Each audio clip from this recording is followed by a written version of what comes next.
சேலம் மேட்டூர் அருகே கோராண்டிப்புதூரில் லாரிகள் நேருக்கு நேர் மோதிக்கொண்ட விபத்தில் 2 ஓட்டுநர்கள் படுகாயமடைந்தனர்.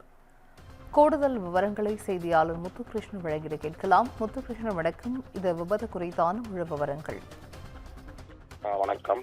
மேட்டூர் அருகே கோராண்டிப்புதூரில் லாரிகள் நேருக்கு நேர் மோதிக்கொண்ட விபத்தில் ஓட்டுநர்கள் 2 படுகாயம் அடைந்திருக்காங்க. குறிப்பாக பார்த்தீங்கன்னா ஈரோடு மாவட்டத்திலிருந்து மேட்டூர் நோக்கி வந்த லாரி கோராண்டிப்புதூர் பேருந்து நிறுத்தம் வந்தபோது எதிரே வந்த மற்றொரு லாரி மீது மோதி விபத்துக்குள்ளானது.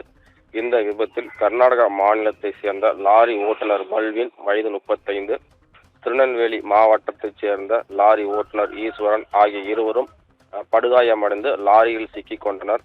இது குறித்து சம்பவ இடத்திற்கு வந்த தீயணைப்பு துறையினர் பொக்லைன் இயந்திரம் மூலம் லாரிகளை அகற்றி ஓட்டுநர்களை மீட்டனர். படுகாயமடைந்த ஓட்டுநர்கள் இருவரும் ஆம்புலன்ஸ் மூலம் மேட்டூர் அரசு மருத்துவமனைக்கு முதல் கட்ட சிகிச்சைக்காக அனுப்பி வைக்கப்பட்டு பின்பு தனியார் மருத்துவமனைக்கு சேலத்திற்கு சிகிச்சைக்கு அனுப்பி வச்சிருக்காங்க. விபத்து காரணமா ஈரோடு நெடுஞ்சாலையில 1 மணி நேரத்திற்கு மேலாக போக்குவரத்து பாதிக்கப்பட்டது. இச்சம்பவம் தொடர்பாக போலீசார் விசாரணை நடத்தி வருகின்றனர்.